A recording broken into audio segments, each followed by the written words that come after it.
Good morning from Ghana. I don't know the other countries, so it's good afternoon or good evening. First of all, we're talking about technology fostering global trade and investment in the digital age. And you can just imagine that whatever we're talking about in terms of trade and in terms of business, today we are here. Why? Because I'm in Ghana talking to someone in India, talking to somebody also in the United States of America. So that is where the whole global trade with technology starts from.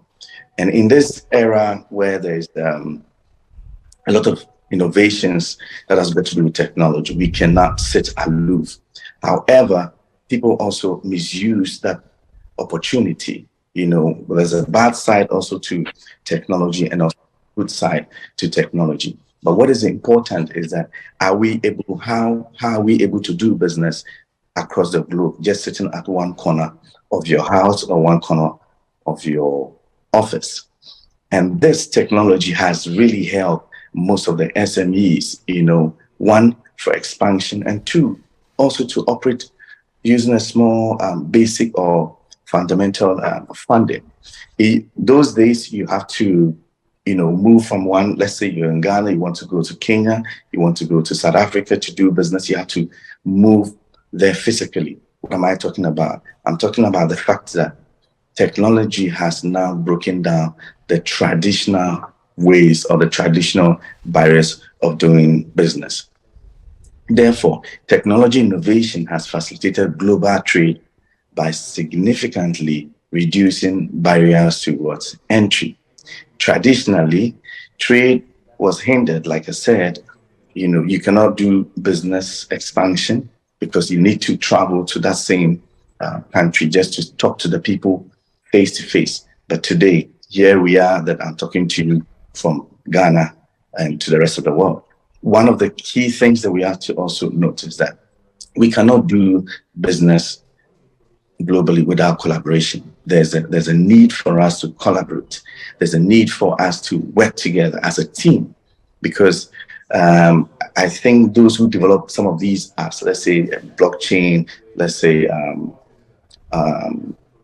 supply chain and all, they came together and work as a team to come up with such an innovative idea through digitalization. So I can be in, let's say, in South Africa and still do business with people in Dubai.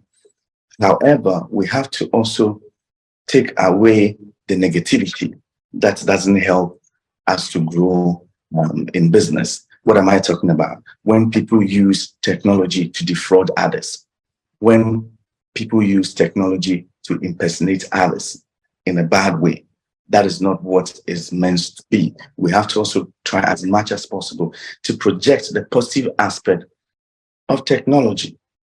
We have to. And for us, or for me, I see technology doing a lot of work in terms of helping the SMEs to develop. And I will not talk much. I prefer to have more questions than, reading speeches and reading articles and all that. But I leave you with this, that in acquisition of knowledge, we need wisdom. So although you may have what it takes in doing business globally, we also need to be conscious of whatever we're doing with others. And it's important that we add wisdom to whatever we have acquired, whatever we have learned, and that will make the world a better place for us to live in. This morning from Ghana, this is what I leave you with, and I'll be expecting more questions to do with technology and doing business. Thank you.